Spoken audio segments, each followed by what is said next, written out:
That's all I need to know. Just keep that shit rocking. Here go. Here go.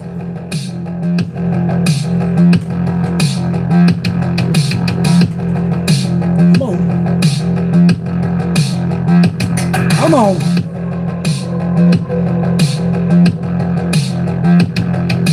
Come on.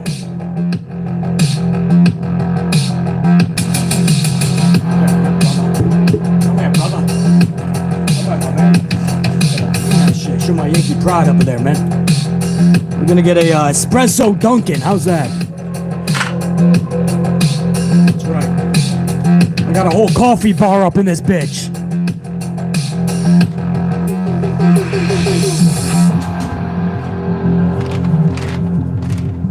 There you go, brother. Espresso. Let's rock this shit, man. We got a lot to talk about. I'm watching a company implode before my very eyes. I thought it was going to be WWE that implodes. Oh, hold on now. Hold on. Yes.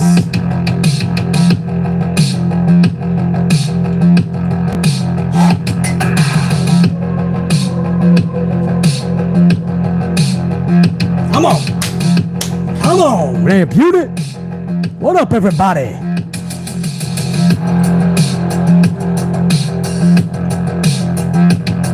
Keep it coming, Sasha. Keep it coming. Keep it coming. Redrop. Redrop. Redrop. Yeah.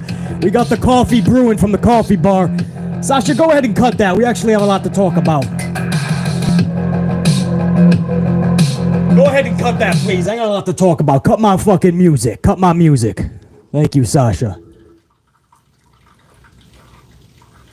Get back to my unit here. That's my coffee brewing right here from the coffee bar, guys. Cause fuck yeah. Dunkin' Donut espresso. We're gonna put a little hazelnut creamer in there too. No sugar, man. Just the hazelnut creamer. Is that upside down? Don't botch it, BC. Got some hazelnut creamer, bro. Let's rock this shit. All right. A lot to talk about. Hopefully the audio keeps up, man. Hopefully you guys can hear me okay.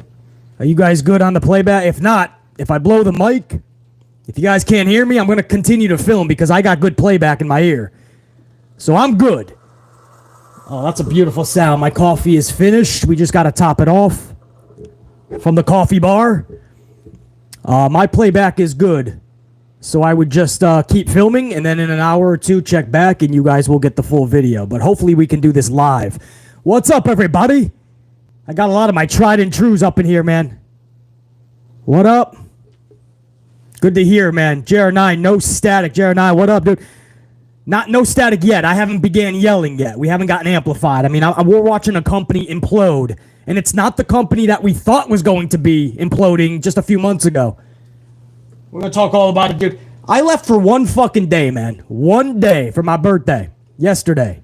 Which, by the way, thank you for all the birthday love. You guys are the absolute best, man. That birthday love, man, surpassed anything of my wildest expectations. You guys are the absolute best. I was able to celebrate a day earlier.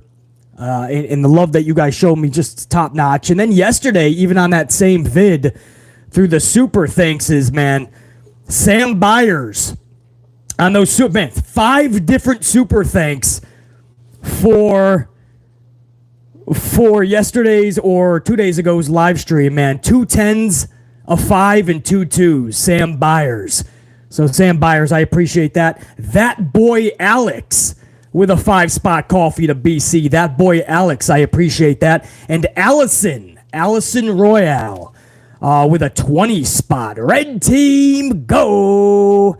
So to my super thankers, man, I mean, you guys were absolutely fucking awesome. Thank you guys, man. And for anybody that didn't know, it's all good. Thank you for the belated birthdays, man. I appreciate it. It's not needed, but it always makes the Ant-Man feel a little bit more special, right? The Amp unit gives a fuck. So I go away for one day yesterday, my actual birthday. Hit up Atlantic City, the Jersey Shore. Got a lot of business done as well while I was down there. But I come back and everything is imploded in AEW. Every fucking way I turn, every story I see is about AEW imploding. And I'm like, how the fuck can this many things go wrong at once for one fucking company? It's almost like karma, right? Everybody was laughing when it was WWE.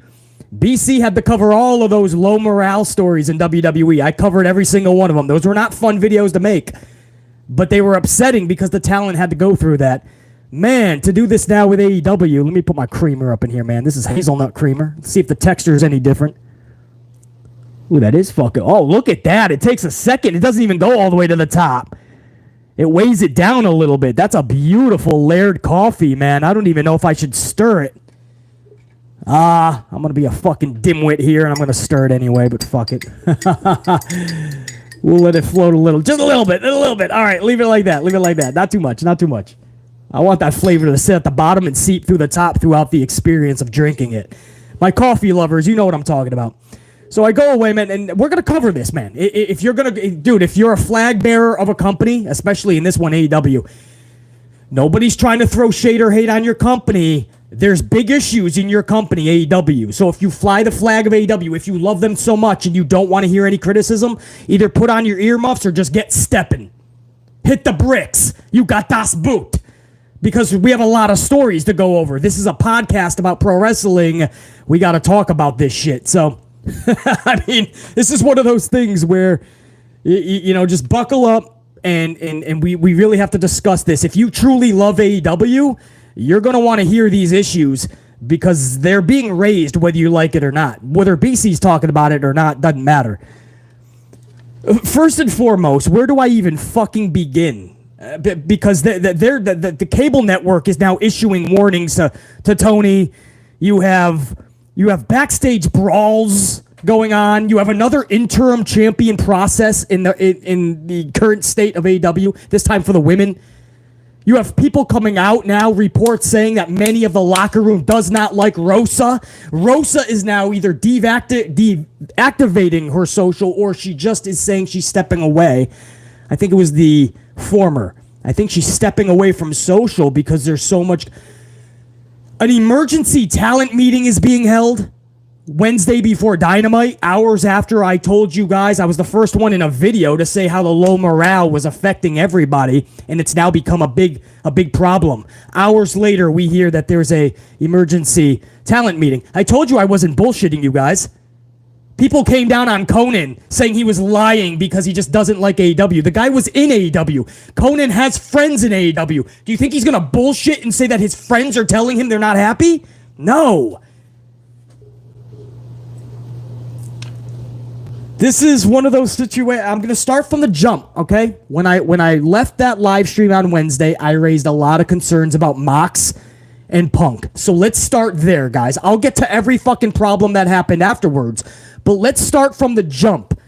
Mox and Punk on Wednesday, when I cut that live stream hours before Dynamite, I told you this makes zero sense. No matter what they do. Now, you guys were hoping MJF comes back. I said that's bullshit. 11 days before All Out, what the fuck is MJF going to possibly do? Be thrusted into these two's storyline? Or lack thereof?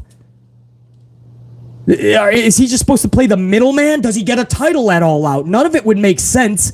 MJF's been gone for nearly 4 months just to come out on a Dynamite 11 days before All Out. So even if MJF showed up Wednesday, I love MJF. That's my dude.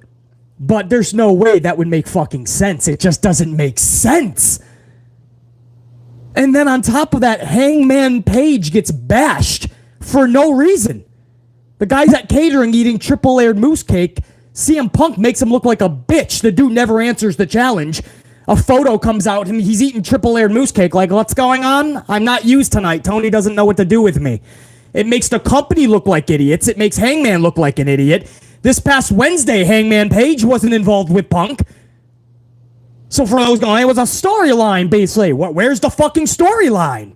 It was a work, BC. Who's being worked? Sounds like the boys are working themselves. Sounds like Tony is getting himself into a work. And I told you guys when we left the air, I said, I'm guessing Tony Khan is going to be, a 1.4, which is what they did twice before in AEW's history. And a 1.4 would be fucking music to his ears. But coming from a 950,000 a week previous, 958 last week, there's no way he was going to pull over 400,000. I told you guys that. I follow ratings. I follow trajectory of numbers in pro wrestling. There was no way Tony Khan was getting over 400,000 people.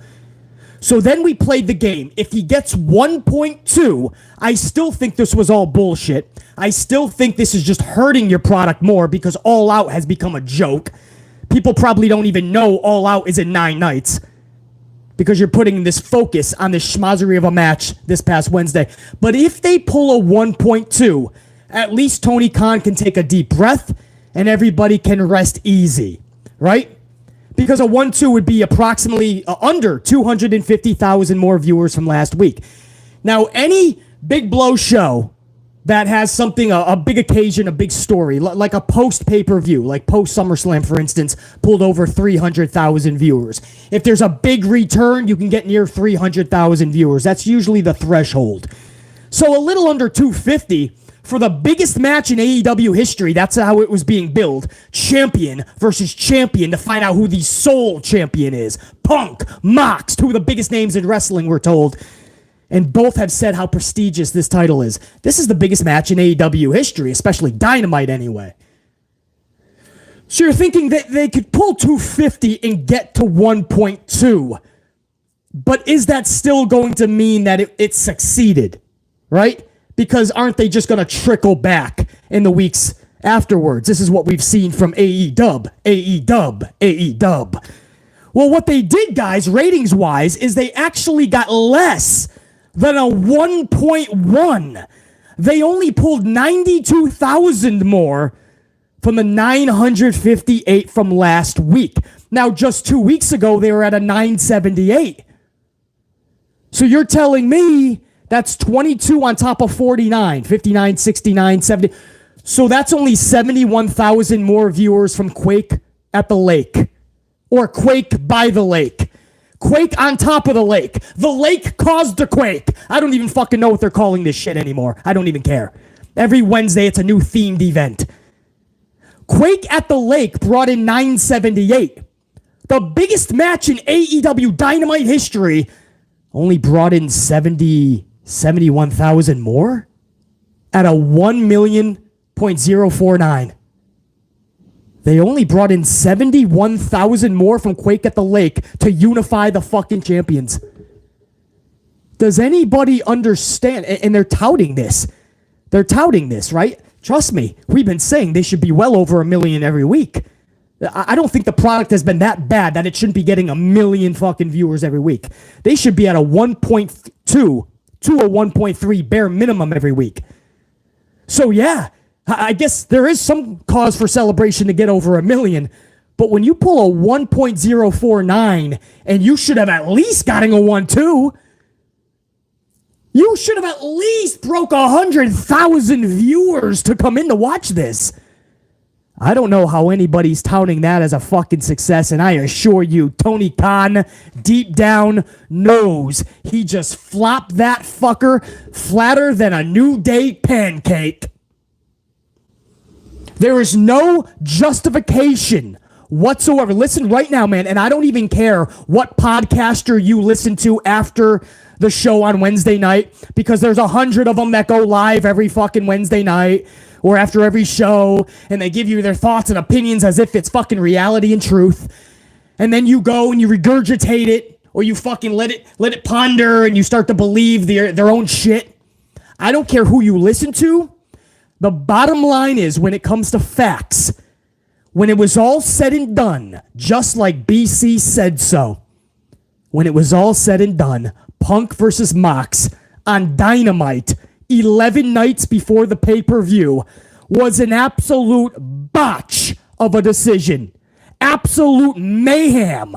ballistic befuddlement to the highest degree and the most amplified of measures for Tony Khan. Somebody needs to get him a booker. Somebody needs to get him a therapist. Somebody needs to get him a couch. Somebody needs to tell him to lay down and relax. Because now the company is imploding with decisions like that. And he got even worse.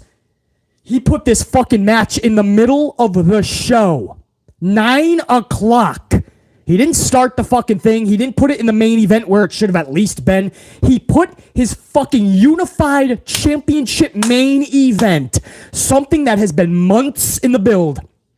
Punk gets injured and he leaves. Should have never been interim anyway. When you're too injured, you drop your fucking title. That's how business is held. No, he keeps it. We go through this whole fucking bullshit schmaz tournament. Mox is crowned the champion. Mox, Punk, finally, to decide who is the sole winner of that championship. And he stuffs it in the middle of a Monday Night Raw. Or a Monday Night, it might as well have been Monday Night Raw. What the fuck? Actually, that's been better these days. I can't even say that, man. That'd be throwing shade over to Triple H. Middle of a AEW Dynamite is where you'll find Mox and Punk this past Wednesday. And on top of that, it was in 3 minutes, less than. For 47 seconds, they stared at each other. It was really 2 minutes because the first minute, they stared at one another, hyping up the inevitable letdown even more. Just staring at one another. Crowd's now anticipating a lot of action. The crowd is now thinking, fuck, we're going to get a banger. Punk attempts a roundhouse to the dome piece, injures his left foot storyline-wise. Relax. It's not real. It's funny how people think this is real. Go back and look how it was done. Referee does the phony checkup. He just touches his black box, not even talking to anybody. And then Mox comes right over to deliver vicious finishers. It's a storyline, guys.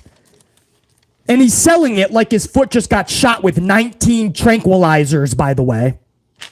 Mox pins him moments later with a couple of Death Riders. At least it wasn't straight paradigm shifts. These were old school fucking Death Riders. A little bit more fucking height, or as much as CM Punk can get the fuck up. Not like he's in his Air Jordans.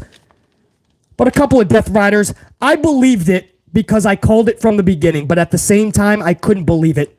I couldn't believe they actually pulled such a bullshit match with such a bullshit finish with such a bullshit booking behind it. I believed it, but I couldn't believe it.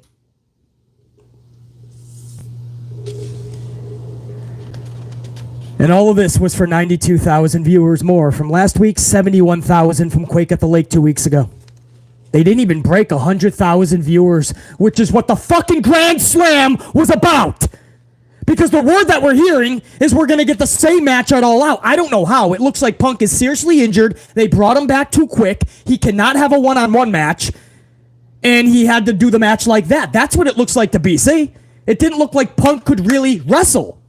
So that means Tony Khan is working what we call in the wrestling business a sloppy shop. That's when a wrestling company is not doing good by its wrestlers. Is Tony Khan running a sloppy shop and he brought Punk back just to try to hype up some shit for 71,000 viewers more from 2 weeks ago, 92 from last week? Can Punk not even wrestle and this dude's promoting him in matches? Because that's what it looked like. It didn't look like Punk could even walk last week correctly. And if he can, we're going to do this same fucking match in 9 nights at All Out. We're just going to do a fucking rematch. All of this was for under 100,000 viewers more. Tony Khan went for the grand fucking slam, and he bunted. He bunted, and he still got out.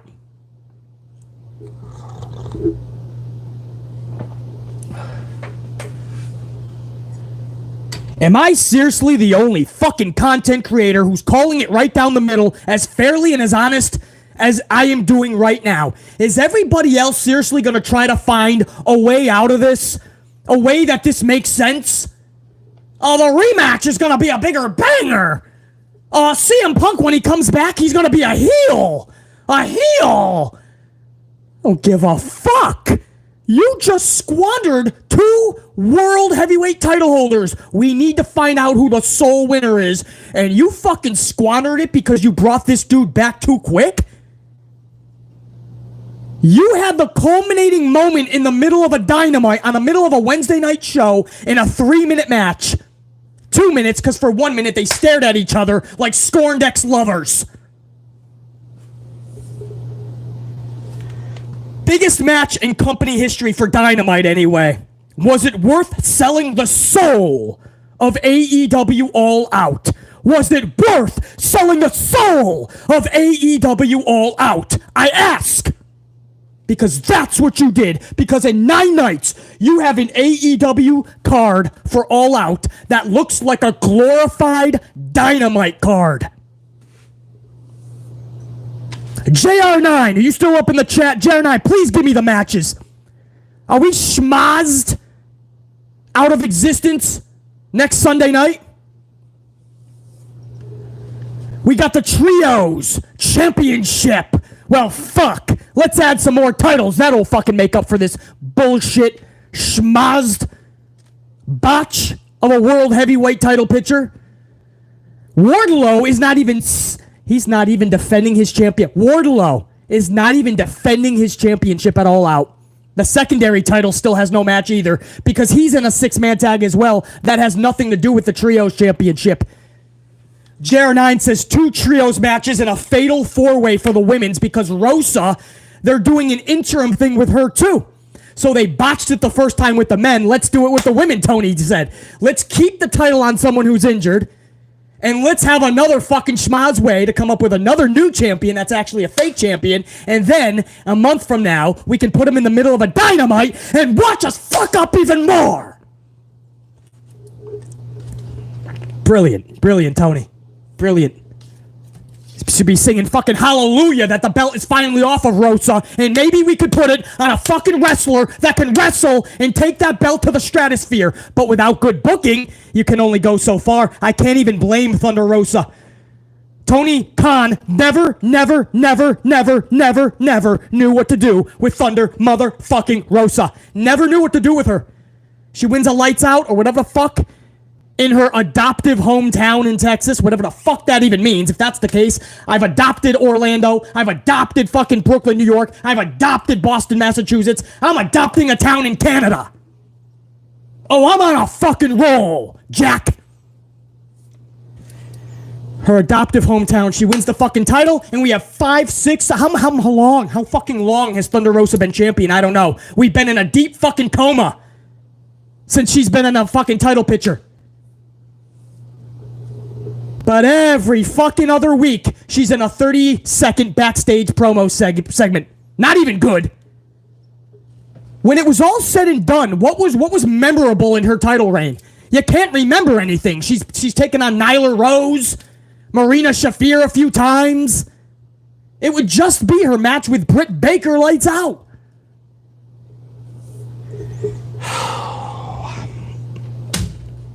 And now you do this fucking schmaz. And then you're gonna get fucking House of Black and fucking Sting, Darby, and Miro. You're gonna get that as well. Am I spoiling Rampage for you? Oops, earmuffs. It doesn't fucking matter. It's taped. But it looks like you're going to get another. So you're going to have 3 triple threats and a fatal 4-way because now Tony Khan is just doing a Vince McMahon. He's just filling the card really quick with a bunch of motherfuckers and hoping that they produce bangers after bangers after bangers. Spend $50 on that shit? I wouldn't spend 50 cents on that shit. It is a glorified Dynamite at this fucking point. The Dark Order, that's right, my bad, what'd I say? Dark Order versus House of no, Dark Order took on House of Black. Earmuffs, if you don't want a spoiler on Friday night. I believe this was, I forgot where I even read this.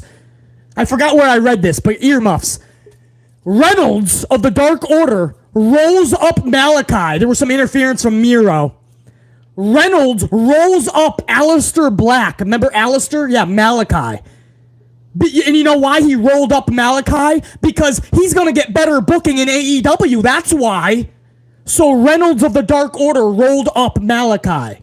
And then afterwards, Sting and Darby helped a face Miro. That's what I want. That's what I fucking want.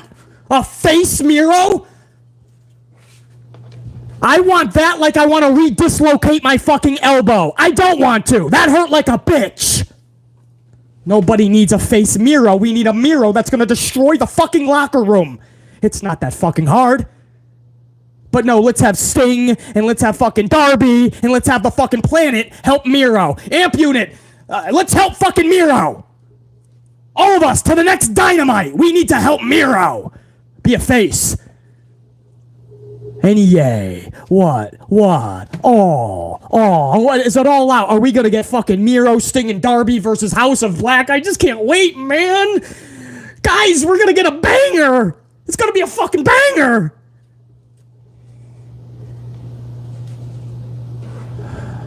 I will sacrifice the banger if you just book Malachi Black correctly. How's that? Sound good to me? Sound good to you? Sound good to us? Love it.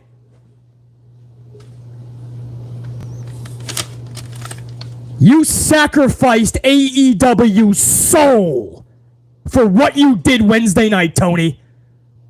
That's what happened. I don't listen to any other fucking schmuck, but I'm pretty damn sure I'm most likely anyway the only one to give it to you that fucking real. That real and authentic.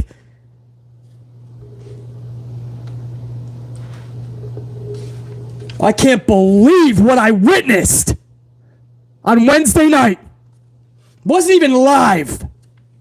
I had lots to do. I got home really late, and I heard before I actually watched it. So then I had to fucking catch even the segs beforehand because I had to get a feel of the show because I was like, there's no way this is just presented in the middle. Something must have led to it. No, this is just Tony Khan absolutely fucking... And that wasn't even it, bro. Tony Khan's migraines were about to get even worse. An hour after my last live stream on that Wednesday talking in depth about unrest and low morale in the AEW locker room, news broke of an emergency talent meeting before Dynamite. Emergency talent meeting, many things discussed. Amongst it, WWE tampering. I mean, this dude, Tony Khan, is really... this dude, I don't even know if he sleeps at night. Tony Khan is probably worried, biting his fingernails, that Vince McMahon is sending Triple H to get his talent. I'm not saying there's no truth to maybe contacting Jericho or somebody, but damn, this dude is like, do not talk to anybody. We're not losing anybody. Bunker down! Bunker down! Woo! Woo! Woo! The red light's fucking playing out, man.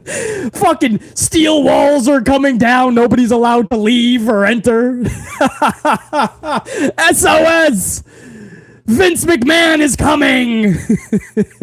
Emergency meeting. And then they addressed all of the unrest and morale issues in AEW, which is what I said hours earlier. And I told you guys I wouldn't report it if it wasn't multiple reputable people saying this. And it was so bad that Tony Khan had to address it backstage. Many people spoke, apparently. Many people. Many people tried to give the college attaboy speech, make sure that they're not yelling at the talent and making everybody feel like everybody's voice is heard. It was only Kenny Omega, apparently, that got up and really yelled at everybody and really gave a hard approach. Kenny Omega rallied the troops by being hard on them and yelling at them. I don't think that's going to really work. Even fucking Brian Alvarez, who used to literally suck company cock when it came to AEW. Even Alvarez, I saw somewhere, he said that what he heard is a lot of people walked away from the meeting feeling better. A lot of people walked away from that meeting not feeling any better at all. And this is from a dude that backed AEW full and through from the very beginning. Now, if you're hearing those reports from them themselves, that tells you something. There is a lot of unrest, low morale, a lot of beef in that locker room in AEW. And it's just what happens when you let the inmates run the asylum and Tony Khan has lost all control. I can give you one further. I can give you another fucking example. An hour after the shit. Now, this was hours before Dynamite. Then we have the catastrophe main event at Dynamite. Then an hour later, news breaks that Eddie Kingston and Sammy Guevara were in a backstage scuffle, argument, little fight. Apparently, Sammy Guevara was cutting a promo for their feud, called him a fat piece of shit, and when he got back through the locker room, Eddie Kingston was not happy. So you can't call me a fat piece of shit. And pied him in the face. I don't know if it was a real pie or like a face palm pie, but fucking shoved them backwards. And they were beefing. They had to break that up backstage. AEW talent going at one another. They can't even work together. This company is fucking imploding. To make matters worse, I'm not even fucking done. I'm not even joking with you, dude. I can't even fucking make this shit up if I wanted to. To make matters worse, this morning we find out Tony Khan in AEW was given a big warning by WBD, Warner Brothers Discovery.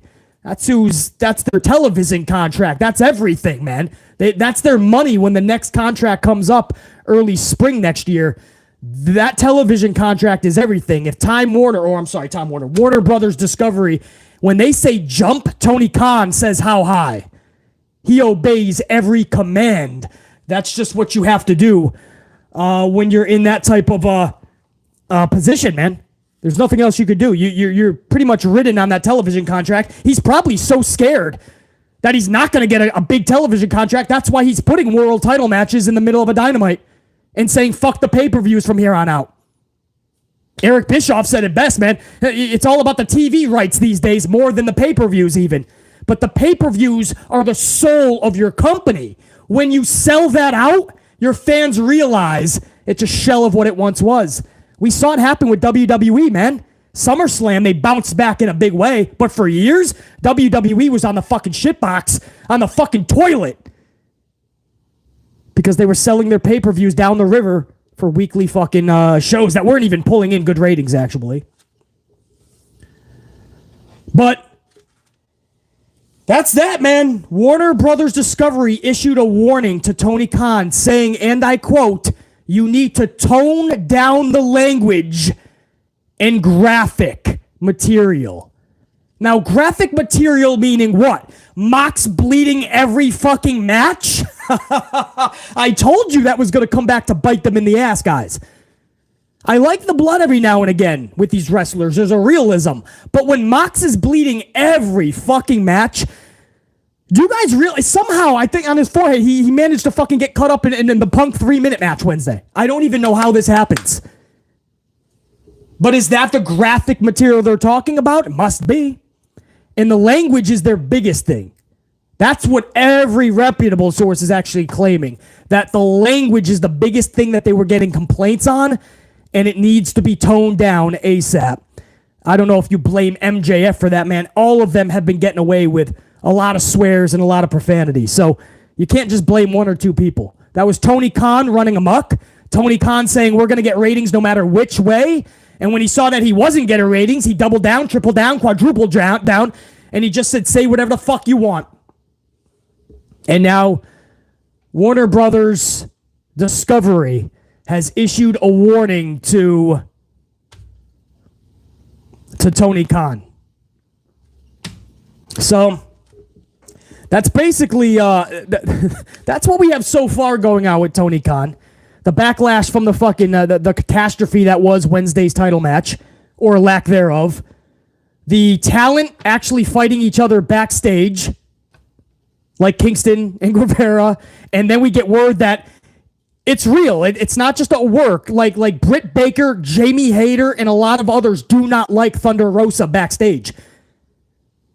When people went to ask Thunder Rosa, on her social, there was a message on there that said, Thunder Rosa is taking time away from social media. I don't know what the fuck that means, other than she's taking time away. We hope she's all right. Maybe just get better, get healthier, and she doesn't want to weigh her mind down with bullshit on social. Maybe that's just it. Maybe she was getting too many questions about locker room unrest. But the latest word we get, and you know that, man. You saw that when they liked posts about Rosa, Britt Baker, Jamie Hayter, and a lot of others, man. Don't even get me started on Evelisa's beef with Thunder Rosa. A lot of people say she works too stiff, and she just doesn't want to sell for them. I personally have seen that in most of her matches. But the thing with Thunder Rosa, the thing with Eddie Kingston and Sammy Guevara, guys, this is just the latest. This is just the latest of internal fighting in that locker room. And don't get me started on people just not happy. I'm not even talking about just the Joey Janellas or the Brian Cages. I'm talking about Miro and Andrade pressing the like button when fans were talking about how they were better booked in WWE, if that's even possible. And they were liking that shit, expressing their displeasure. Now all of a sudden Miro shows up on Rampage. Spoiler for Friday. And now all of a sudden Andrade got a couple of TV matches recently after they expressed that displeasure. CM Punk, all of the rumors talking about how he is just not happy there thus far. You can only say MJF. That was a legit backstage talk that turned into a huge argument between Tony Khan and MJF. We all know that. Reputable people, more than fucking 3 reputable people that BC will go by, said that turned into a discussion. Tony wanted MJF to tone it down because he was already receiving heat back in the day. And MJF was like, bro, you're not going to hinder me. And then it turned into the money thing. Now, of course, you turn that into a shoot. You turn that into a work, I should say. You turn it into a work if you're able to come to terms with MJF. When he comes back, let's make all of this seem like it was fucking... Just insert that into the storyline. But MJF was absolutely very unhappy with Tony Khan. I just named a shit ton of people. How many more names do I have to name? That's why that emergency meeting was fucking filed on Wednesday. That's why Tony Khan had to gather everybody up. It is. It's almost like when Cody left, when Cody Rhodes left, that place fell apart. Sometimes you don't even know where the bolt is that's holding everything together because there's so many bolts. You got so many EVPs, right? Kenny Omega, Young Bucks. Tony Khan's the guy. You got Cody. You got guys that look up to Jericho like he is an EVP. Christopher Daniels, one of the fucking almightiest to go to for questions. Dustin Rhodes is like a leader back there. You have all these fucking chiefs. You don't know who the one bolt is that's actually... It's like Jenga. You ever play Jenga? And you take one thing out and the whole thing falls, but you don't know which one's going to do it. So you're like, oh, I can do without you. Boop. Oh, it stayed up. Thank goodness. I can do without you. Boop. Yeah, it stayed up. Good.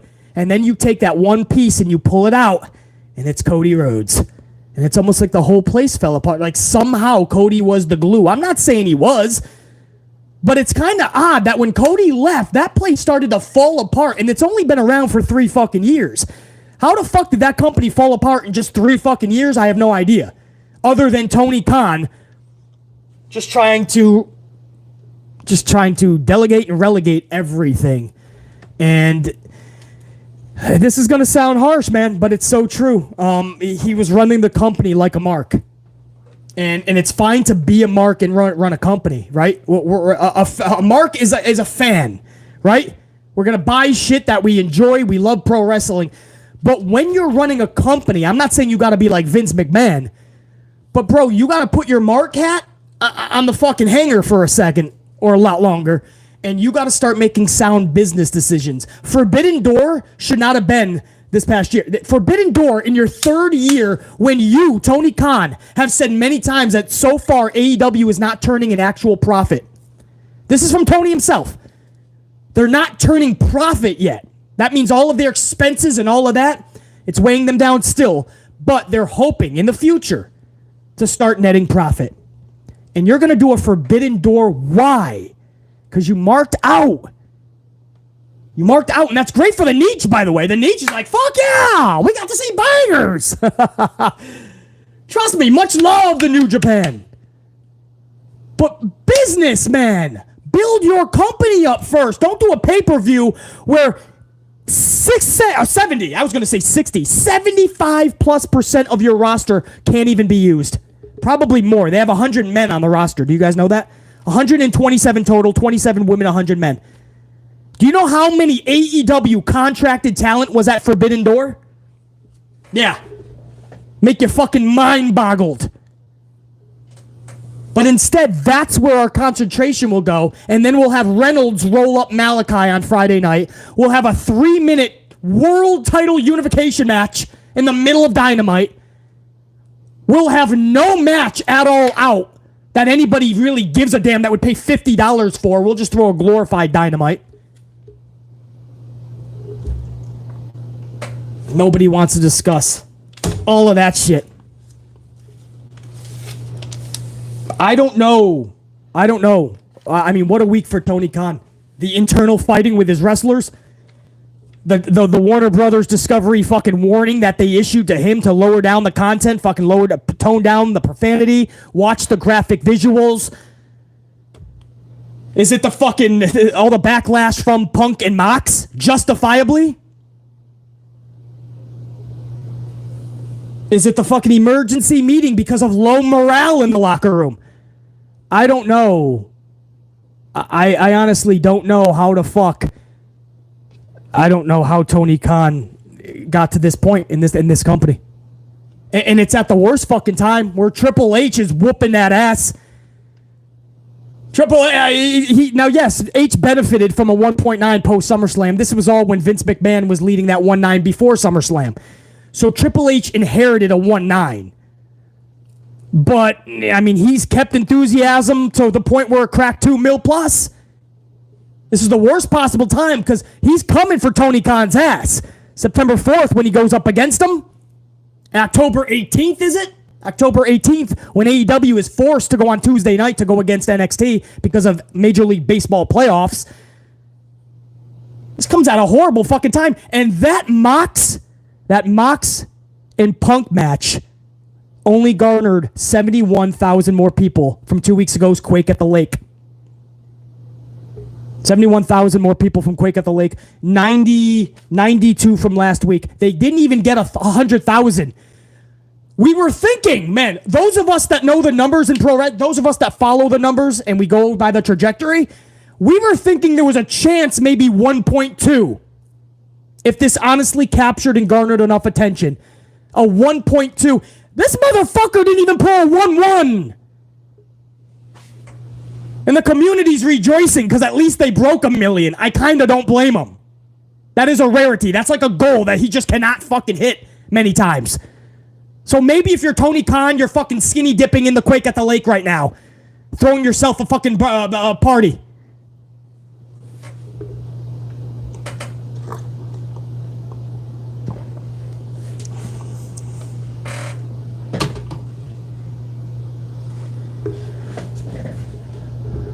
What's up, Amplified Unit? That was 43 minutes of one hell of a rant. I want to tell you exactly what Sammy said about Kingston, by the way. Because Sammy, I mean, this is breaking. We don't need to know this, bro. You wonder why I say pro wrestling is on life support? It's not just fans being fickle. It's the wrestlers letting everything from the locker room out of the bag. Listen to what Sammy Guevara says. Hold on, I'm going to try to get this whole... Listen to this. Are you ready for this, bro?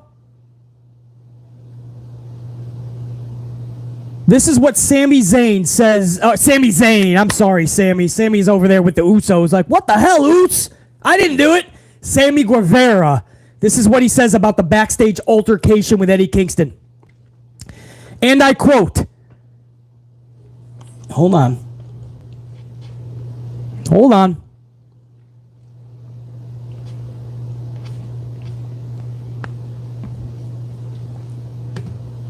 All right, I had to get a little bigger, man. I don't want to fucking muff this.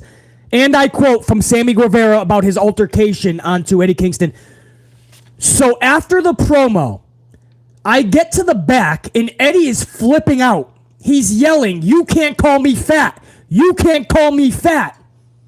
Over and over as I'm trying to walk down the stairs into Gorilla, making a big scene about it all. People now at this point are getting in between us. Eddie tries to pie face me, and he more like touches my face. It's weird. And everybody backs everyone up.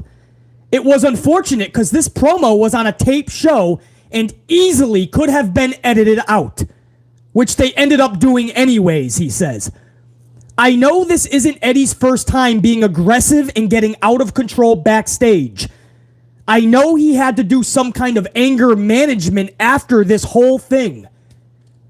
This whole thing was very unnecessary, but it is what it is. Live and learn, I guess. On to the next we go.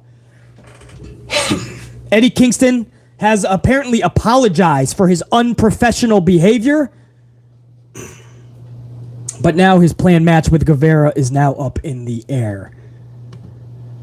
Guys, I can't believe that Sammy Guevara just fucking says the whole thing. What the fuck? Back in the day, they would use this. What I teach you guys, man. Even if it is a straight shoot, like it's real, what's going on. If you're able to come to terms with one another, you turn it into a work. Because now you can incorporate that into the story. BC, that's what he's doing, man. That's why he told all the details. No, it's fucking making poor Eddie look like a fucking idiot, because Eddie Kingston's whole character is I don't give a fuck what you say about me, and you shouldn't give a fuck what I say about you. That's old school New York, right? I'm gonna fucking etch you any way I fucking need to. But now Sammy's like, dude, you couldn't even handle me calling you a name, fat. So this is making Eddie's character, you see what I mean? You can't do that, man. You gotta relax on that shit. That's like, there's a referee, I don't know if you guys have seen the photo. A couple weeks ago, I was mind-boggled, man. I think I was like walking down Broadway or something. Maybe I was on Fifth Avenue. And I just walked out of a very important meeting, and I get out and I see this fucking, my buddy sends me this picture, and it's of Eddie Kingston and Claudio Cesaro, for those of you that don't know. So Cesaro is on the left. They're at dinner. Cesaro, a referee, and Eddie Kingston. And it's recent from AEW. And I'm like, you don't post that. We want to believe that Eddie has real fucking beef with Cesaro, with Claudio. Like, that's the fun. Eddie talks so much shit about Claudio. Eddie talks so much shit about Cesaro. To see them eating dinner together, it fucking just nauseating, bro. And you wonder why pro wrestling is on life support. The wrestlers don't even take it seriously because they're just about the likes and how many clicks their fucking social media is gonna get. Now, in their defense, I think it was the fucking schmuck referee that posted that shit. I'd fire that bastard in a fucking heartbeat if he did that. Oh. I always say, man, without a shred of kayfabe, wrestling is done. It's done. I understand, right? We all understand the Easter Bunny isn't real. Earmuffs, if you don't know any of this. Santa Claus is not real. The Tooth Fairy, not real. We get it. But without any shred of kayfabe, without the wrestlers really believing their own shit and allowing us, the fans, to transport out of reality and really enter this wild, wacky world of pro wrestling. In order for us to do that wholeheartedly, all in or all out, pun intended, the wrestlers have to do their job as well. You can't possibly just have this storyline on TV and an hour later have pictures posted of you guys eating a nice filet mignon with a nice cabaret wine. You can't do that, bro. You just... Wow, that photo just rocked me. And not that I knew that it wasn't storyline, but I really got into it. Like, Eddie Kingston's really into this hatred for Cesaro, for Claudio. And to see them just smiling and eating dinner, it's like, and then you get the people that go, it's real life, man. You watch the show and it's over. What's the big deal? They're eating dinner together, man. Wrestling is not like any others. It's not fucking Stranger Things. It's not The Walking Dead. It's not Boy Meets World. It's not Friends. It's not Seinfeld. It's not the fucking Simpsons. It's not fucking House of the Dragon. It's not like anything we've ever seen. It's a fucking crazy soap opera every week, and you want to believe in it, right? You want to have some semblance. You don't want to just see the...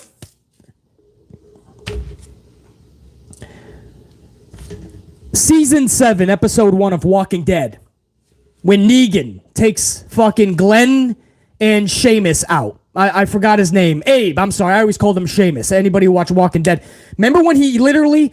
Season 7 started off with 2 of the main characters being offed by Negan with the fucking... With fucking Lucille, baby. That barbed wire bat. And he bashes their fucking dome pieces in. Okay? Negan does that shit. I would not, the next day, I would not want to see Negan and Glenn and Seamus, Abe. I wouldn't want to see them just smiling over catering.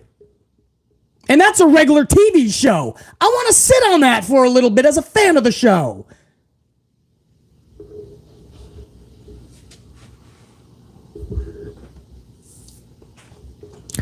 I just wish the wrestlers... Maybe this is just BC. Maybe you guys are totally fine with it, man. You watch the show, and then you're just like, fuck it. I want to go see them eat steak now. I want to see them smiling together because I don't want any dislike in the world. I just want them to smile. I don't like how he beat him up tonight. I want to see them smiling over waffles in the morning. Maybe you guys are totally fine with it. That's fine.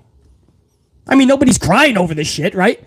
BC's not pissed off to the point where I'm going into Starbucks and fucking yelling at all the baristas because my wrestling product was bad. You call that vanilla? You put nothing in there, you son of a bitch. Get over here, Braden. I'm fucking Batista bombing Braden through the fucking coffee makers. No. Nobody's getting that fucking upset about it. We're amplified right now because I have a fucking show that is live. Hundreds live. Thousands will be catching this over the next 24 hours. We're amping the fucking nozzle up just a bit. But it's about making the product the best it can be. If I'm a pro wrestler personally, guys, and I've been in that ring, and I have a lot of friends that are traveling the world right now in those rings. Much love to them, breaking their backs literally. If I'm still in that ring, I'm an MJF type of a dude. My character, yeah, that's going to be like 24/7. When you show up for an autograph, I'm flipping you off. I'm going to make you feel that character. There's an old saying, and I'll probably butcher this. People will forget what you said to them. People will forget what you said. People will forget what you taught them. Something. But they'll never forget how you made them feel. And it's funny because the last promo that MJF cut, he talked about how he's not a flips and dives guy. He talked about how he's not one of these dudes that just bounces around the ring like a ping pong ball. But he doesn't need to do all that. He doesn't need to put his life on the line for every other move because he's going to jump off the fucking top rope and do the fucking next 937 splash.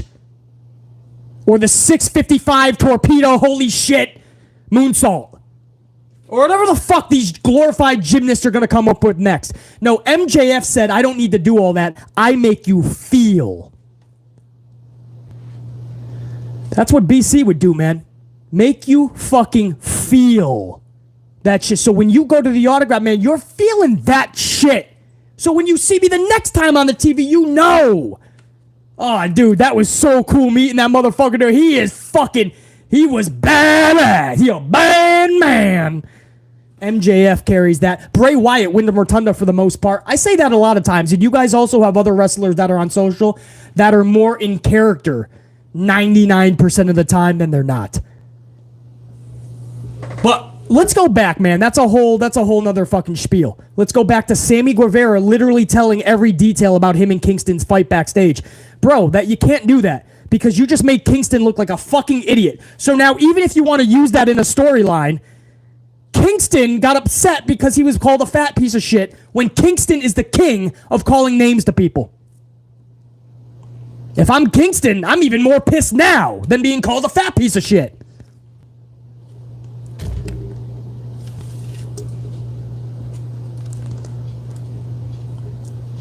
I tell you, man, you try to offer advice, man, to the pro wrestlers today. If you really love what you do, if you believe in your shit, don't worry about social media and trying to get likes on social media and everybody knowing what you're doing 24/7. Just worry about everybody loving what you do to the point where they want to see the next saga in your tale.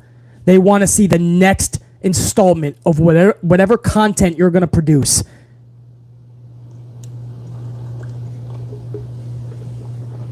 There's an old song in the 80s. It's called Video Killed the Radio Star. Video killed the radio star.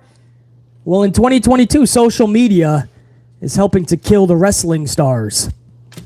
Social media will kill storylines faster than a Vince McMahon or a Tony Khan these days.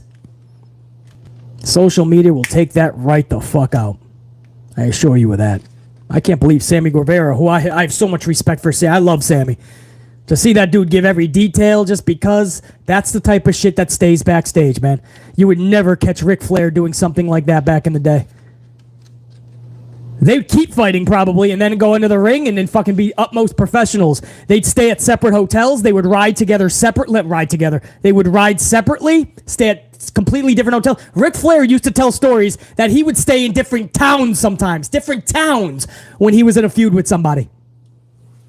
I understand it's 2022, those days are gone, but damn. Social media pictures and detailing every backstage argument, is that really where we're at? AEW needs to get their every fucking ounce of being in them needs to become out of their feels. And I hope that happens way sooner rather than later. That is nearly an hour of AEW woes and problems. My true thoughts and feelings on that match on Wednesday night. Man, that was one hell of a 57 minutes, guys. That was fun. I appreciate everybody that listened to all of that. I just fucking went... Dude, I had literally just bullet points on my notes. That was just 57 minutes of just the most truthful rant you're going to get in this community. I assure you. There's just no way other around it, man. That had to be said, and I hopefully a lot of you guys that felt that way but didn't know how to word it or felt that you were alone in thinking that way, nah, brah. And I gotta be honest, man, as always, for that 200 plus of you that smashed that up, I forgot to even mention that. That does help the algorithm. For the 200 of you plus that fucking, you didn't even need BC to say that. You were feeling those words. You were enjoying the content. I appreciate that, man, as we head toward 250. That really is a big up, man. I can't say thank you enough on that because that does help the algorithm. I know I come live. I come on the air live early morning, 10, 11 a.m., whatever the fuck it was, with sometimes a half an hour notice, sometimes 20 minutes notice. Today I actually had nearly an hour. But I understand most people can't catch this live, right? So when you guys smash that up, it really does help the algorithm, and that is going to allow, I promise you, check this back in 24 hours, this will allow thousands of people to know that we were live. And even though they can't catch it live, they will at least see it, and it's because of you guys smashing that up, so I do appreciate that, man. I want to give my VIPs some love right now before I keep you guys here too much longer. SmackDown tonight. I don't know what's on the show, but I don't know, man. I don't know what H has in store. Is there, dare I say, a little bit of interest maybe for SmackDown? I don't know. That's in the eye of the beholder. I gotta try to find my VIPs. Hold on, guys.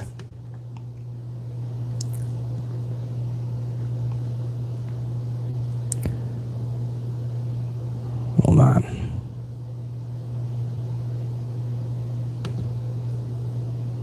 Got you guys, man. I had to get you on the bigger screen, man. I couldn't read that, Sasha. I couldn't get it on the fucking medium. Oh, there was a lot of you guys. Damn. All right, let's get fucking amplified, man. I should start another coffee, too. Fucking...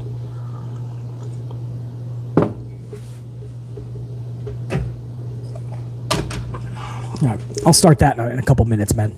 250. I just said we actually did just hit 250. Now we're on our way to 300. Thank you guys, man. Let me show that respect right back by hitting on my supers, man. Savage 1024, the Punisher with a 2 spot and a 5 spot. Throwing a couple coffees over to BC. Appreciate the tip, man. Savage says, my wish came true. They got what was coming, LOL. Oh, the main event? You got to learn the harsh lesson sometimes, man. Tony Khan learned that hard on Wednesday, Savage. I'll tell you that, man. That was... if you're going to do shit like that, you better have the most perfect outcome planned. And Mox and Punk... Go back and watch Mox-Punk. Go back and watch. It's only a couple minutes. Watch the fucking end. Look at the crowd. I mean, they were just like... It wasn't even like a fun shock. It was like, no, we did not just we were not excited and shocked or waiting, buy our ticket for that. It was so fucking sad, man. Savage says this ruined the credibility of CM Punk in a major way, but that's the wrestling business, unfortunately. It's not just that, though, Savage. It ruined the credibility of a lot of fucking people. Hangman Page more than anybody. I don't even think Mox looks good coming out of this. Because Mox is now dragged into this weird fucking match from Wednesday. And Punk is going to come back, I'm sure, probably as a heel. But the interest is just not there for Punk. I mean, they got to do something. Maybe coming back as a heel is the only thing they think they can fucking do. But they need to do something with Mox. With CM Punk. So it's just a lot, Savage. Everything got affected here. Perhaps nothing more other aside from Hangman Page than All Out. The pay-per-view is just a fucking joke at this point. Ron C, 23 with that $1.99. And amplified coffee for the real deal, BC. Rocket to the stratosphere. Red team, go! Ron C, 23. Thank you, brother. Appreciate that shit. Let me go over to Papo Jr., $9.99. Papo! What up, dude? Papo Jr. says, good morning, BC and the AMP unit. Salute. Salute to you, Papo Jr. Hopefully you're kicking ass, bro. This is the video I've been waiting for. Hope you enjoyed your birthday, but right now, the wrestling business is crazy. Boy, how the tables have turned. Papo Jr., badass birthday, man. Atlantic City, Jersey Shore. I ripped it up, man. New York, New Jersey, you fucking name it, man. I rocked out. We got amplified. But you're right. Right now, there's so many stories going on, and I'm just glad that I could be live with you guys this morning, Papo Jr. Discussing it like only BC and the AMP unit can, right? I mean, there's so many content creators and pro wrestling on this platform, and it's just like I feel like nobody is hitting the points the way they should be. You know, and it's just like BC, you know, it's this or bullshit. And I'm not going to leave you guys hanging, man. Day after the birthday, the morning after, and BC's got to rock out. Papo Jr., it's because of people like you, dude, that keeps BC this amplified. As we are now over an hour of amplification. Check you, Papo Jr. I appreciate the coffees, man. Keep whooping ass. Derek Fleming Jr., $4.99. What up, Derek Fleming Jr.? I have no desire to be at All Out anymore. Does anyone want my tickets? LOL. Seriously, this is so bad. I don't want, nor do I need to see a rematch, TK. Derek Fleming Jr. is no longer going to All Out, so if anybody wants to hit up Derek Fleming, unless he's already given him out. Chat, Derek Fleming Jr. is tapping out on All Out. I don't blame him. I'm not getting it. It's a glorified Dynamite, and Tony Khan blew his load Wednesday night, and it was, he was shooting blanks. There was nothing there Wednesday night that screamed that match needed to be Wednesday. Punk does not look like he can even have a one-on-one match. So I believe Tony Khan is just running a sloppy shop, brought CM Punk back knowing he can't go one-on-one, had him still do this match just so he can try to get a fucking ratings pop, which he only gained 71,000 more from Quake at the Lake. Didn't even hit 1.1. We were thinking, can he possibly hit 1.2 was the high point for a match of this magnitude. And now here we are at All Out, bro. Derek Fleming Jr., I can't even fucking believe it. Alexi says burn him. Just burn him.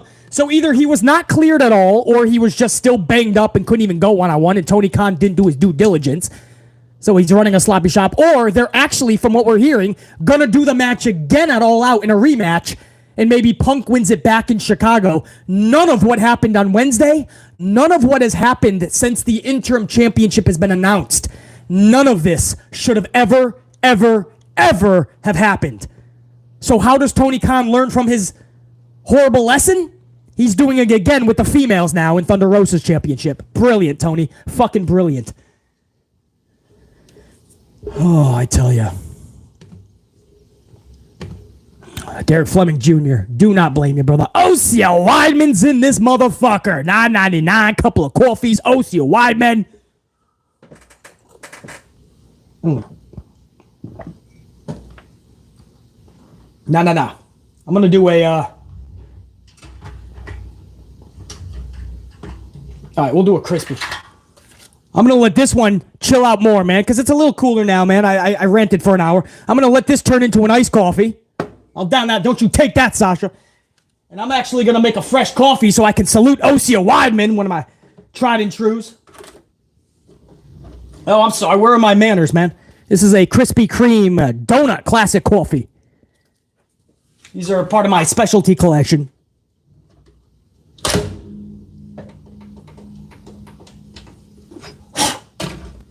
All right, we'll let that fucking brew up. Osea, I'm going to have to salute you with my iced coffee at this point. But I got a fresh one brewing in your honor. Osea! Salud!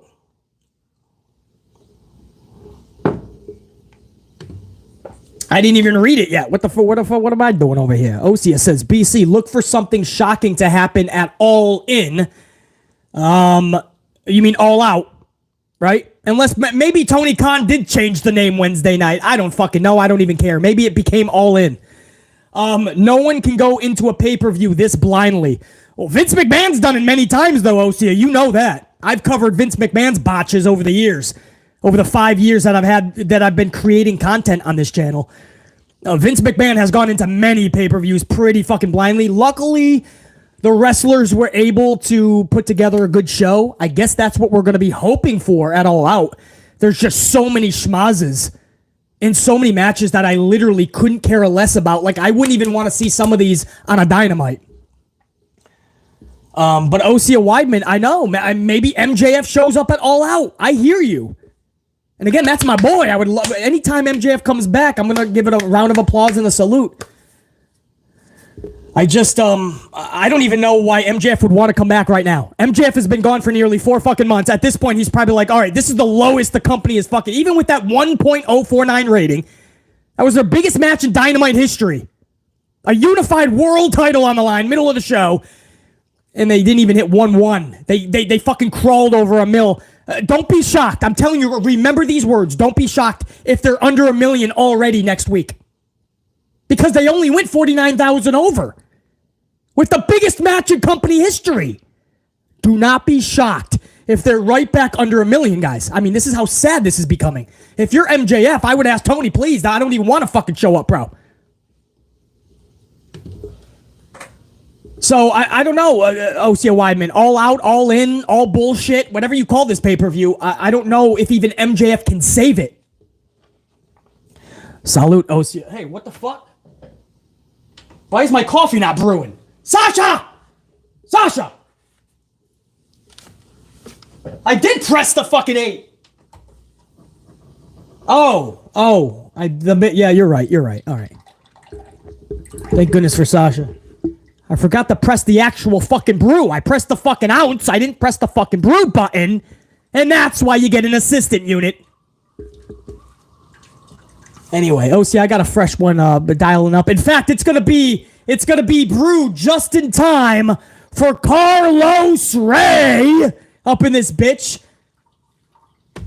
Carlos, did you wish me a happy birthday Wednesday? I don't think you were up in the chat, Carlos. With a 20 banger too, bro. 20 spot. I gotta definitely give Carlos that salute when that's done. Carlos says, hope you had a wonderful birthday. Salute, my brother. Wishing you many more. Carlos, I appreciate it, dude. I don't know if I saw you on Wednesdays or maybe it was somebody else I'm thinking of.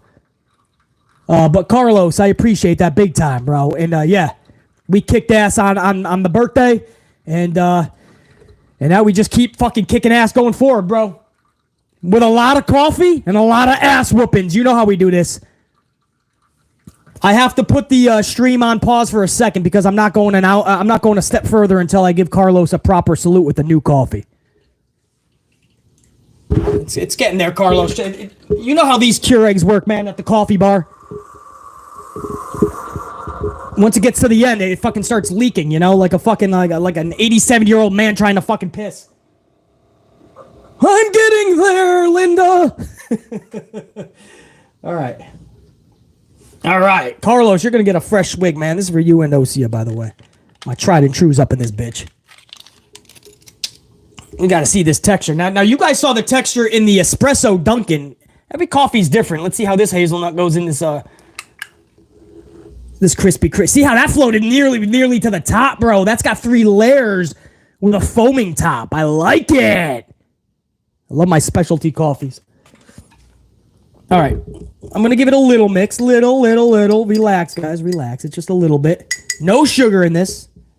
The hazelnut creamer will act as the sugar for those of you coffee connoisseurs out there. Salud, Carlos. Much love, much respect always, dude. Thank you. Yep. Oh, that'll hit the fucking spot. Carlos, Osea, JL279. Happy birthday, BC. Thunder Rosa is the worst champ. JL, I appreciate that. Much love to Thunder the person. Thunder Rosa is a sweetheart of a person. Her championship reign was just really bad. Yeah. And I can't even just blame her.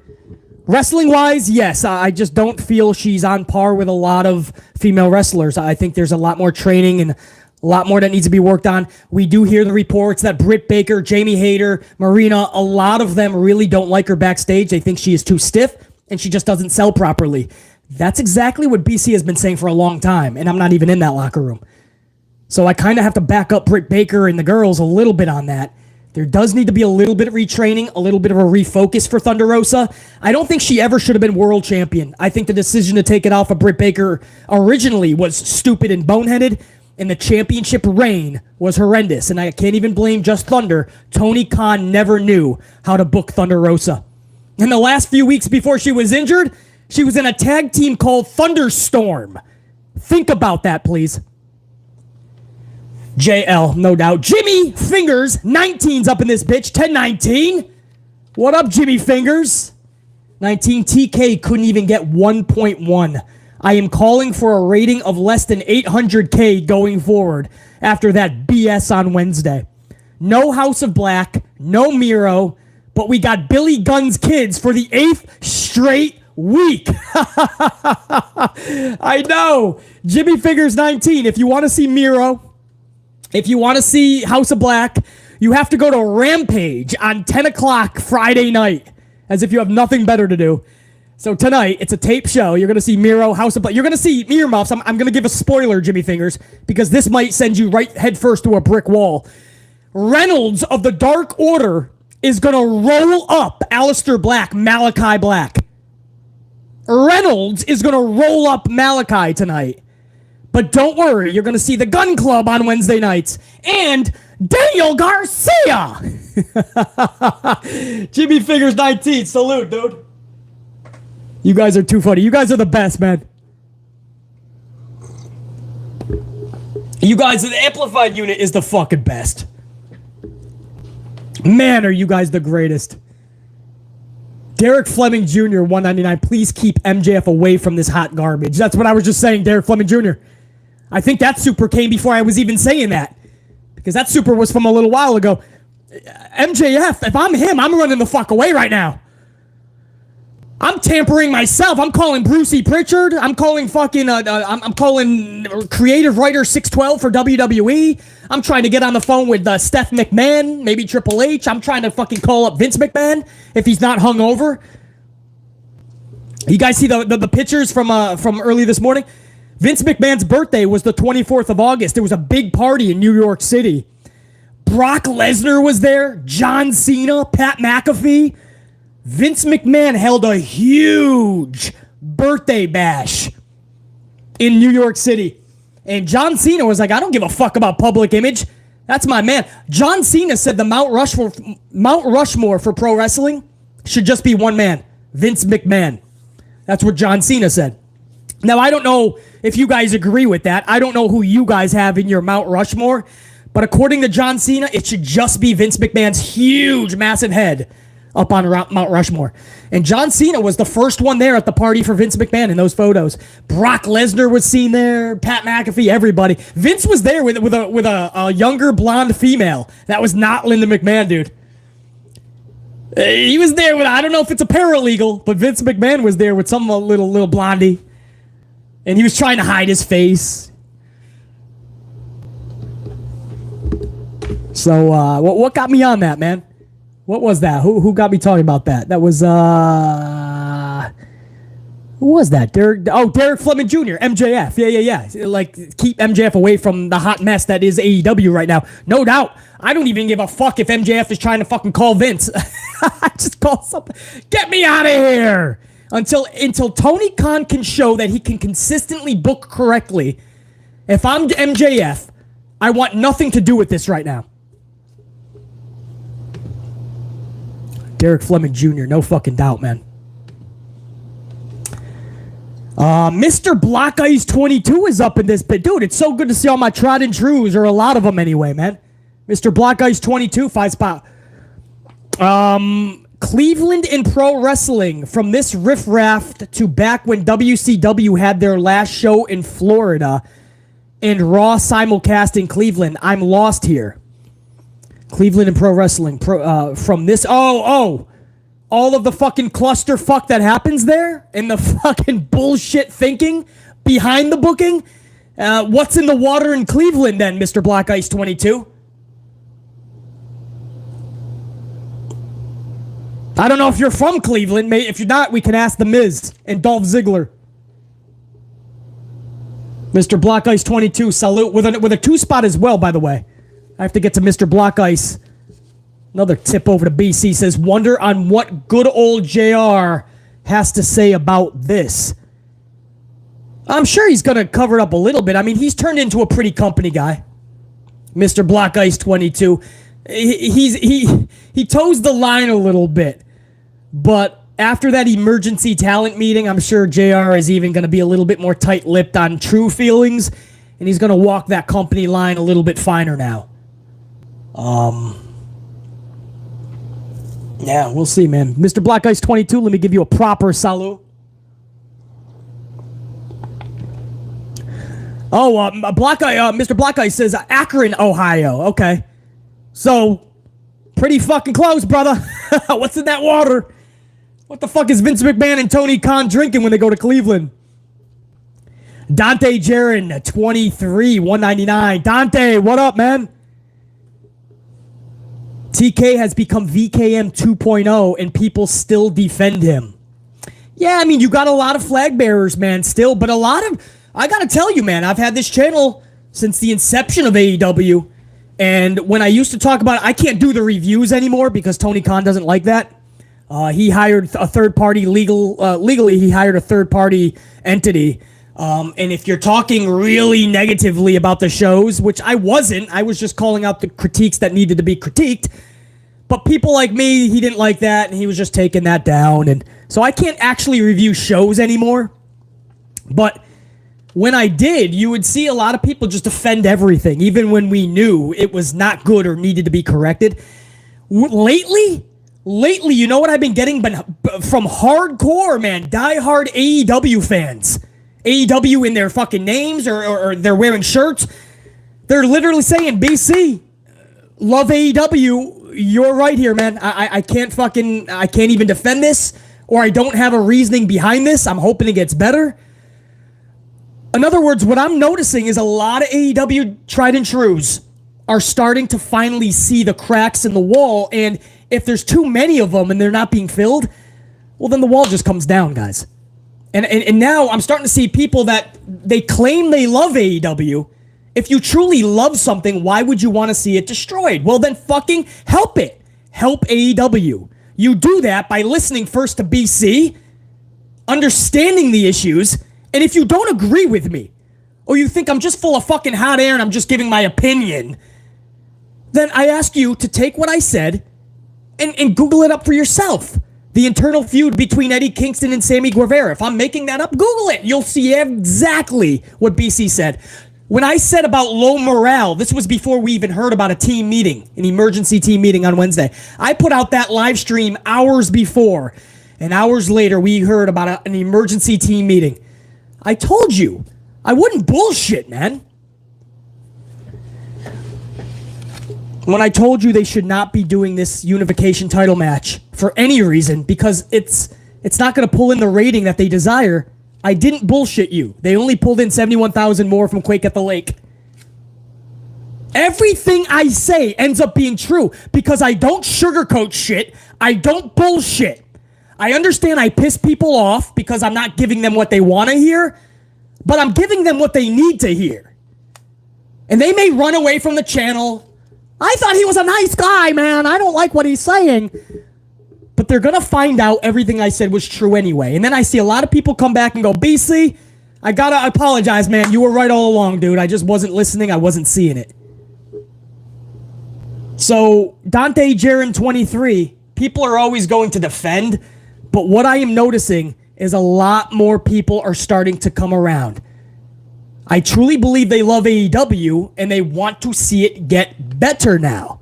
And they understand all of the fucking problems.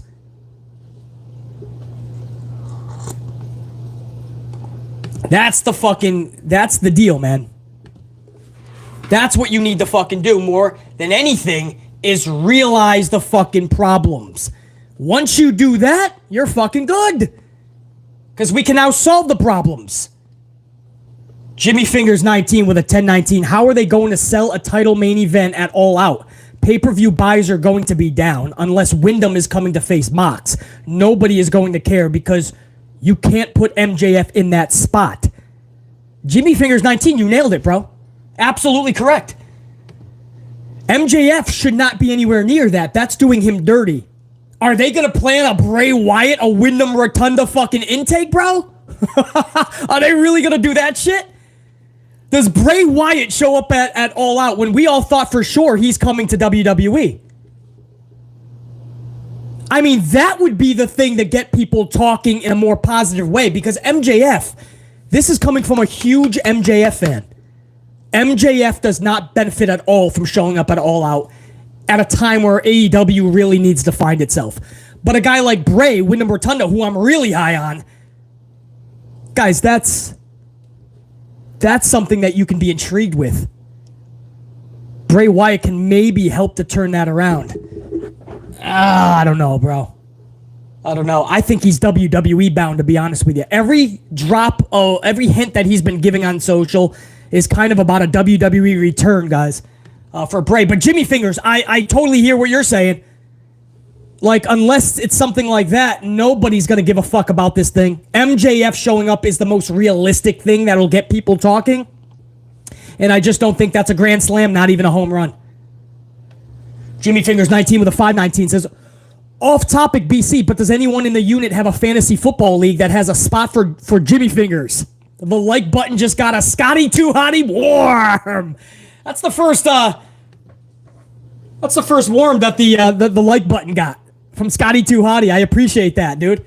We're only a fucking dozen away from 300 live, by the way, on the like, so make sure you're smacking the shit out of that, guys. I appreciate that.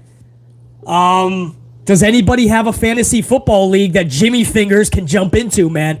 Let him know in the chat. And if you do find one, Jimmy Fingers, kick ass, bro. I never have the time for those. Otherwise, I would love to be in one, but I'm just too fucking busy. This is my hobby right here, man. Whenever I have free time, I'm talking wrestling with my amp unit. I want to give a shout out over to Kevin R. Alexander. 10 spot. Couple of coffees over to BC. Thanks for the tip, bro. Kelvin, I should say. My bad. Kelvin R. Alexander says, the death of kayfabe is to blame. You are correct. Fans don't need to know who has heat with each other. The business has suffered mightily because of it. No question, Kelvin. And I'm glad that you see that, right? It's not just like BC saying it and you're kind of like, well, maybe BC's right. No.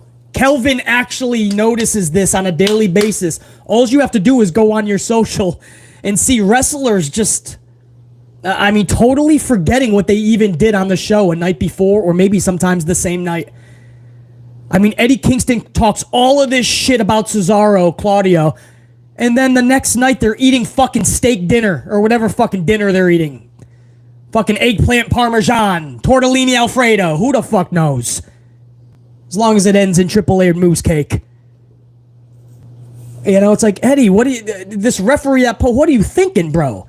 Sammy Guevara gives every detail of their altercation. You could have kept that silent, let us think about what actually transpired, and used it in a storyline. That way you could add stuff to the story, make it a big fucking myth, but it's part of the storyline now. No, Sammy Guevara just told all. He just went live in an interview. He's like, yeah, what happened is this. I can't believe it, man. You can't do that, man. Kayfabe is fucking it's all but dead. There needs to be at least a shred of kayfabe alive for pro wrestling to work. A shred. I understand it's 2022. We're going to know most things anyway. A shred. I don't know why these wrestlers need to detail every fucking ounce of their day on social. How MJF used social media and Bray Wyatt, Wyndham Rotunda for the most part, that is how you use it. Stay in fucking character. Hulk Hogan, Roddy Piper, Ric Flair, Steve Austin, when he became the Stone Cold, all of them used to get berated and slammed because they were their character basically 24/7, right? They lived their character, and everybody speaks so badly about it, like, yeah, they were weird. They lived their character. Randy Savage, Warrior became Warrior. But you know what, guys? Those are the best characters. Those were the best fucking characters because they knew that themselves turned up to 10 when they were in public even. That was the best. That was going to be best for business and themselves. Best for themselves, which would be best for business. So you can bash the Ric Flairs and the Roddy Pipers and the Savages and the Warriors and the Stone Colds. BC's going to praise them. Because whenever they were in fucking public, man, they lived that shit. And they were the best characters in the world. The Undertaker. Not until he basically retired did he even go on social media. He wanted to protect that shit. These days, nobody protects it. MJF, Bray Wyatt. Again, you guys sometimes think of other characters. I can't think of them right now, but I'm sure you guys have other characters because I'm not a big social media guy. But I'm sure you guys follow people that are always in character. Much props to them. I truly mean that, man.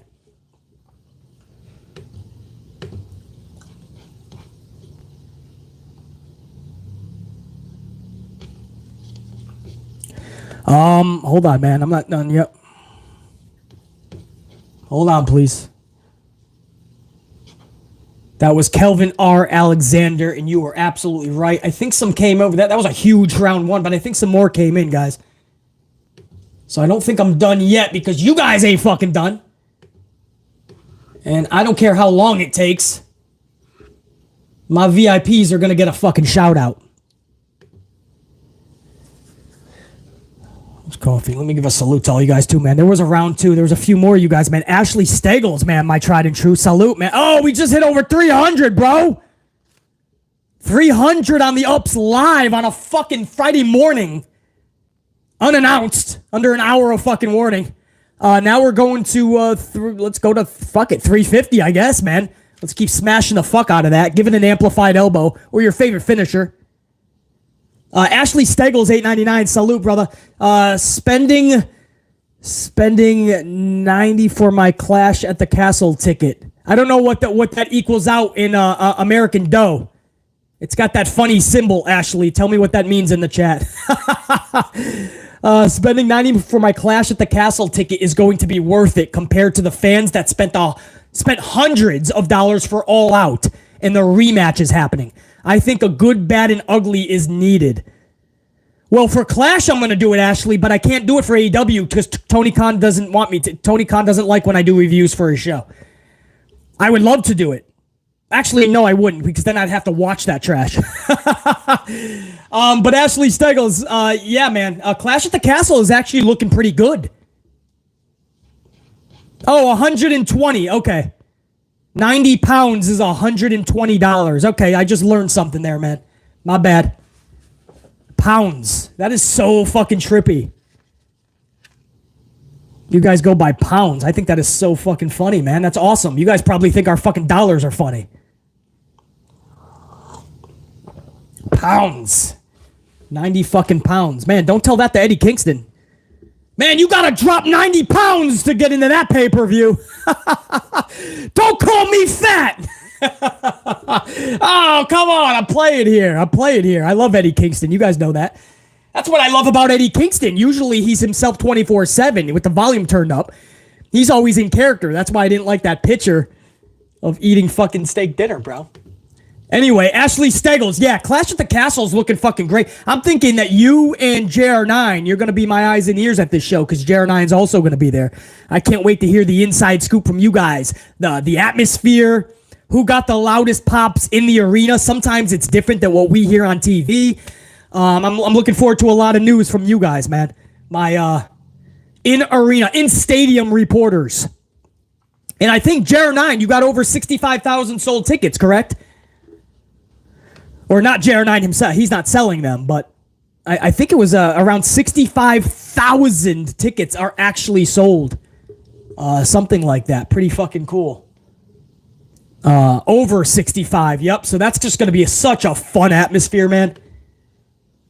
And I know you guys are rowdy and fun as fuck, so I can't wait for that. Ashley Steggles, I appreciate that. Salute. Have a blast, man. That is just... What is that now, man? 1 week. Oh, shit. That's 8 days away, man. Right? Am I right? That's 8 days away. Oh, shit. All Out is a day after Clash at the Castle. And then Triple H is putting on an NXT right before it, and then the immediate replay during it. Oh, All Out is just...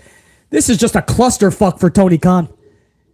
Gruss, 512. Gruss with a 5-spot coffee to BC says, I'm sorry, Tony Khan is becoming a mix of Dixie Carter and Vince Russo. Bro, I can't even say you're wrong, Gruss.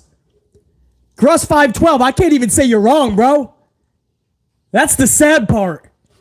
Colin 199. Did Vince McMahon fisted Tony Khan's head? Fisted? Do you mean just I don't know what we're talking about fisted, Colin. What are we saying there, Colin? Did Vince McMahon fist Tony Khan's head? Which head are we talking? I don't even know where this is going, Colin. I don't know what Vince McMahon did to Tony Khan, bro. But Colin, I appreciate that, dude. Salute. And Gruss, salute.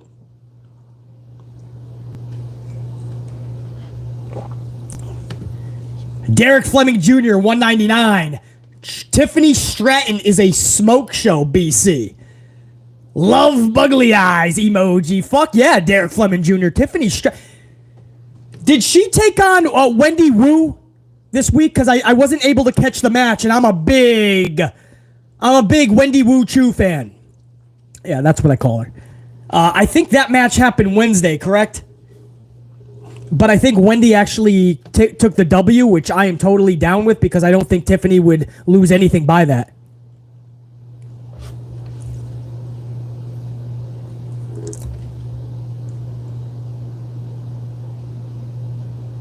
Yeah, that's it.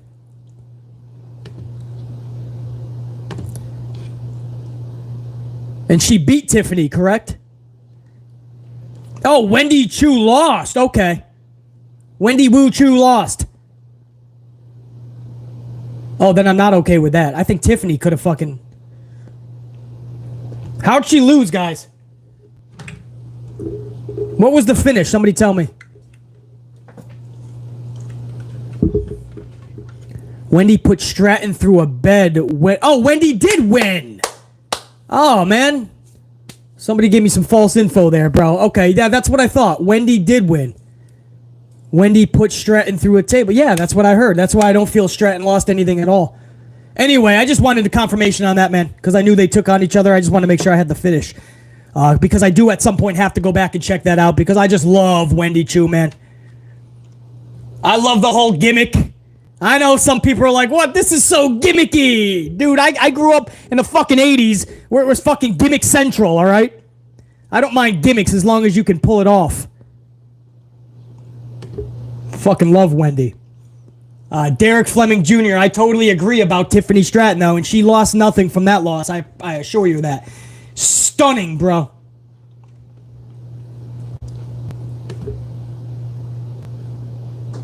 Yeah, completely stunning.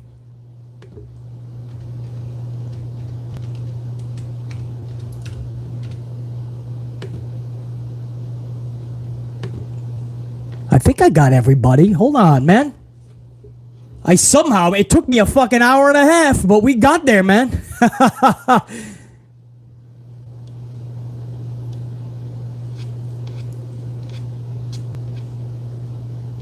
Smoke Show BC. Yeah, we got everybody, man.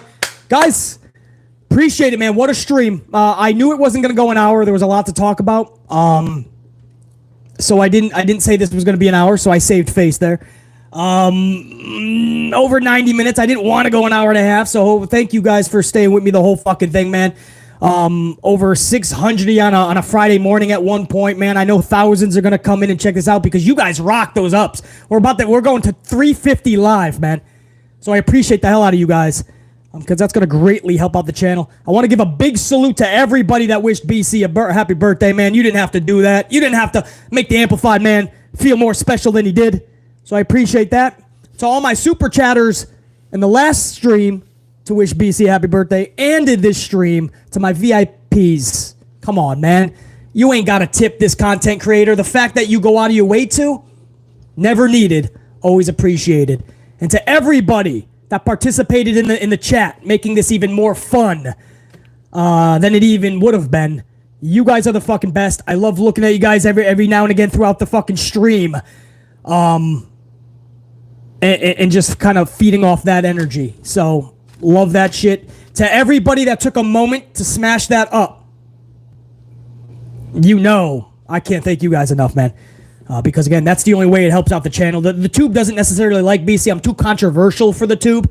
I'm too controversial for this platform, so they don't really push BC's channel, and that's fine. That's totally fine. We do it the hard way.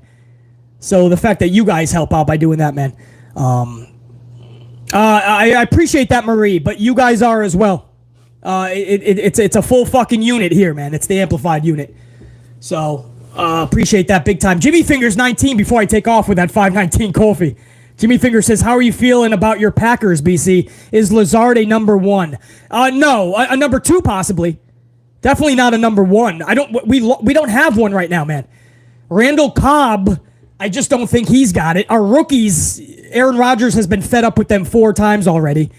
Randall Cobb is our vet, aside from Lazard. Randall Cobb should be the guy, but he's lost 6 steps.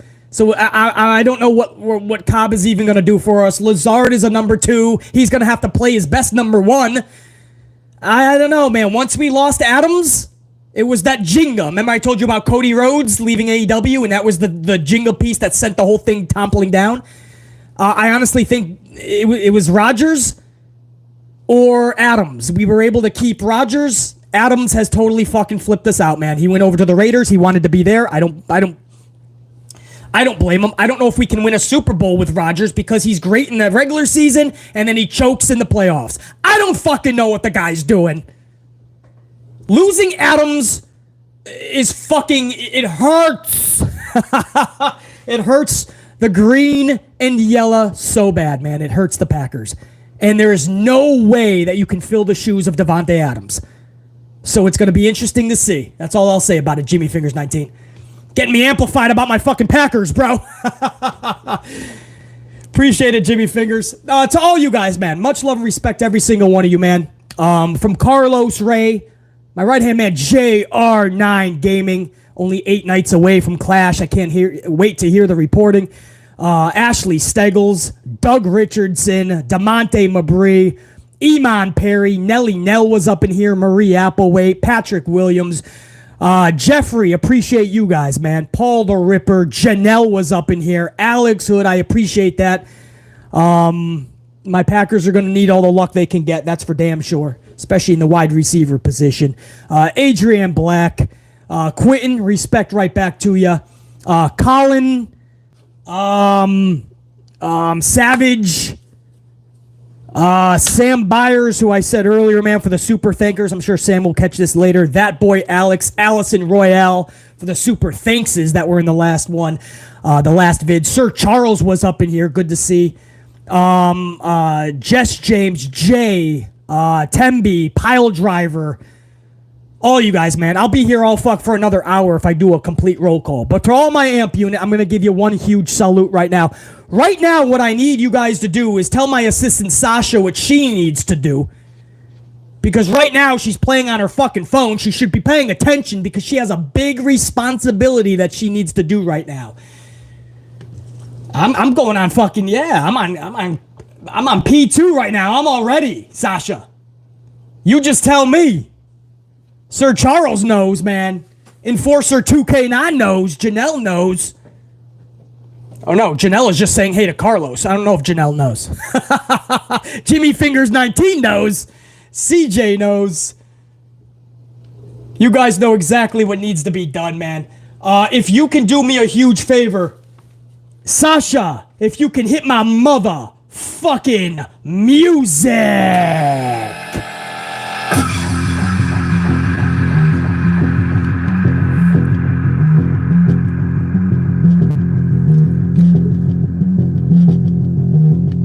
Good. I still got it. Yeah, the left was in and out. I still had it though. It was good for the most part. Yeah, because it was going in and out, so I couldn't even do it. So if I pull that and I pull the... I was gonna have to do these ones. I couldn't do that. Thank you guys. Much love, man. Till next time. BC, top guy. And I'm out.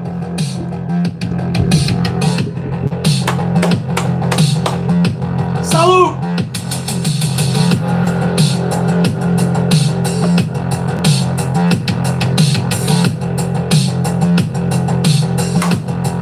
Full on it, yeah.